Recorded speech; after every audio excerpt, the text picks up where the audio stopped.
Ciao a tutti dalla Casa delle Farfalle. Oggi siamo qui con Luna Bianzan che insieme a noi ha condotto uno studio presso le nostre serre, uno studio su degli insetti che a noi piacciono molto e che stiamo allevando ormai da un po' di anni. Questo è uno studio che è stato condotto con l'Università di Trieste e la professoressa Silvia Battistella che si occupa di zoologia, di biologia animale. Luna, cosa ci racconti per introdurre l'argomento di oggi?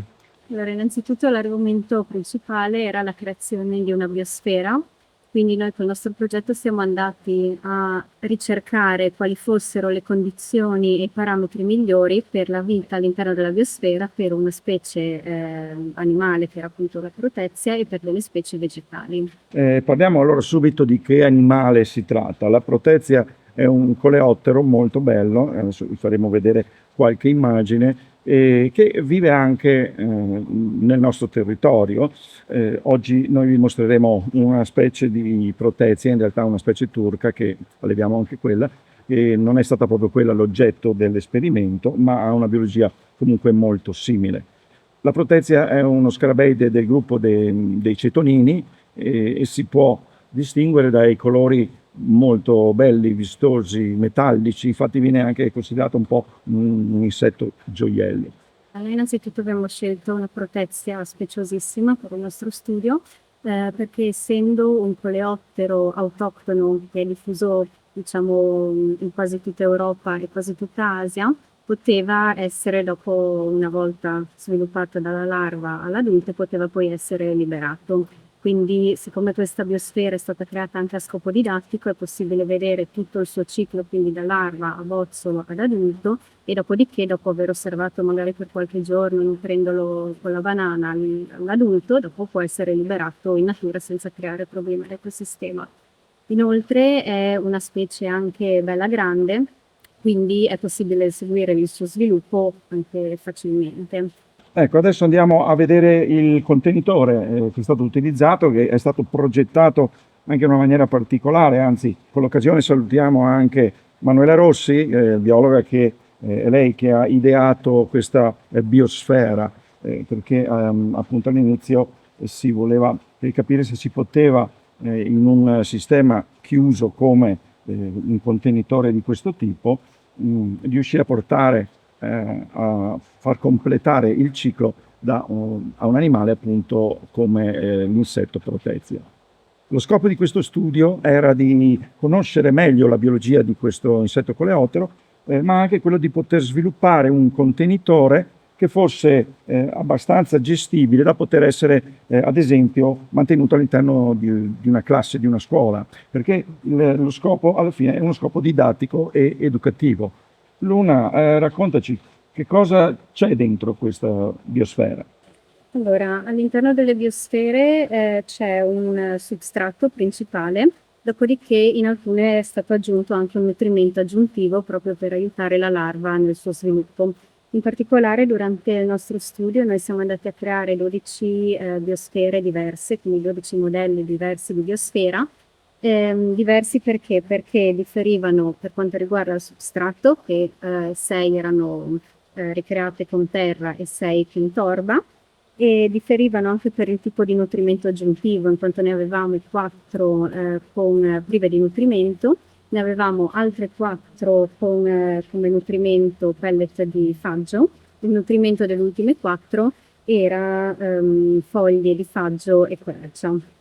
Quindi diciamo questo substrato che poteva essere appunto o terriccio universale o torba, era arricchito con una parte organica consistente che di fatto poi è il nutrimento delle larve e sarebbe appunto o foglie secche o comunque legno, in questo caso i pellet, quelli che si usano per il riscaldamento, pellet di faggio, oppure si provava senza niente per vedere se le larve potevano comunque nutrirsi del materiale organico che poi è all'interno del substrato stesso. Esatto, noi infatti siamo andati a ricreare questi 12 modelli di biosfera proprio per capire quali fossero le condizioni migliori per la sopravvivenza e lo sviluppo della protezia da larva ad adulto.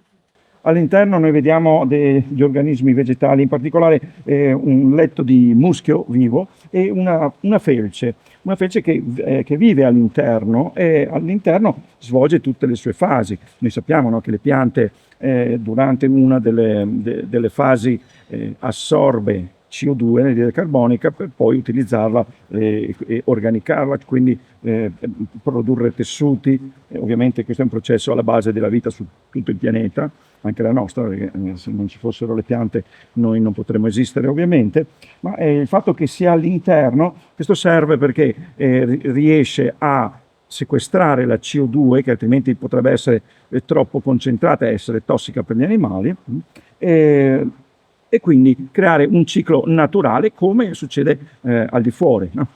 Noi produciamo CO2, ma sappiamo bene che i vegetali nei nostri ambienti naturali poi la sottraggono all'ambiente naturale proprio per utilizzarla per crescere loro stessi. E qui abbiamo creato quindi una piccola biosfera. Adesso parliamo un po' di questo animale, di questo insetto, questa protezia che poi è stata l'oggetto di questo studio.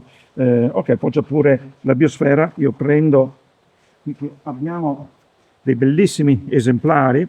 Questa in realtà è una specie diversa, è una protezia Iussellini della Turchia che stiamo allevando, che ha un colore leggermente diverso. Ti do il pezzo di banana che è così.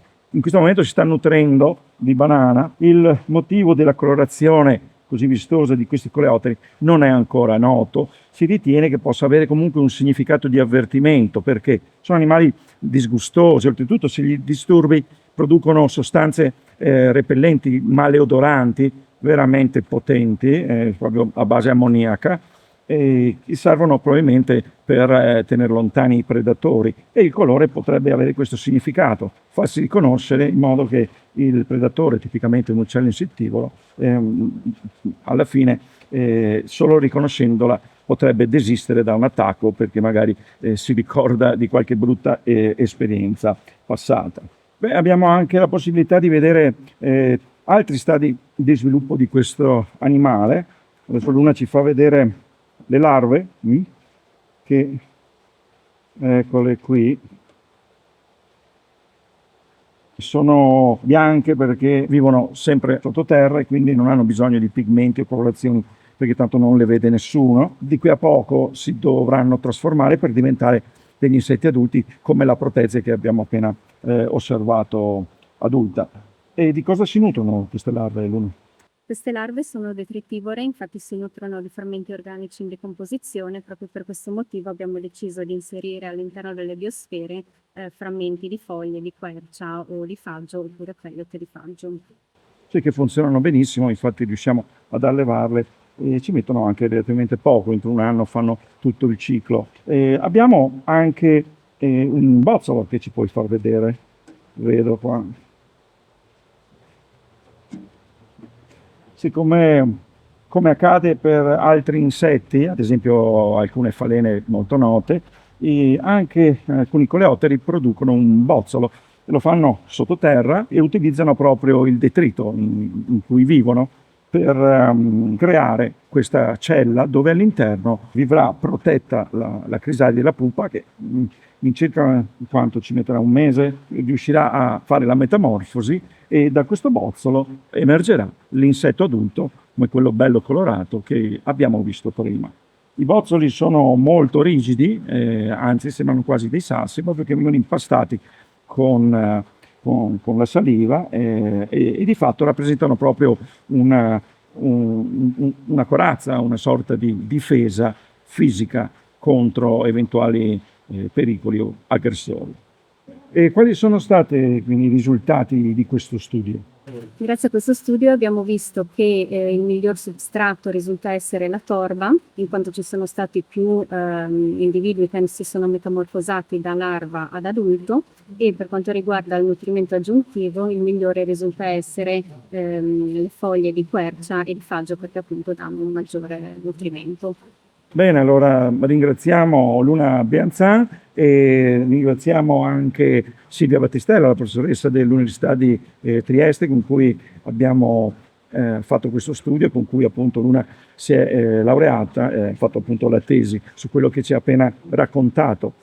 Salutiamo anche Emanuela Rossi che ha progettato, inventato queste biosfere che hanno molto successo nelle scuole perché danno appunto l'opportunità di poter osservare lo sviluppo di questi bellissimi insetti che poi una volta diventati adulti in classe possono anche essere liberati in natura perché vivono anche nel nostro territorio. Niente, grazie ancora e ci vediamo la prossima volta. Es Luna di Anfang. Cosa ho detto? Laura. Non era uno scherzo. Pensavo di sì. Bellissimo. Aspettiamo che si fermi. Ma no, questo è il primo blooper. Queste larve sono detritivore. Sopra la panca, la cappa. Vai.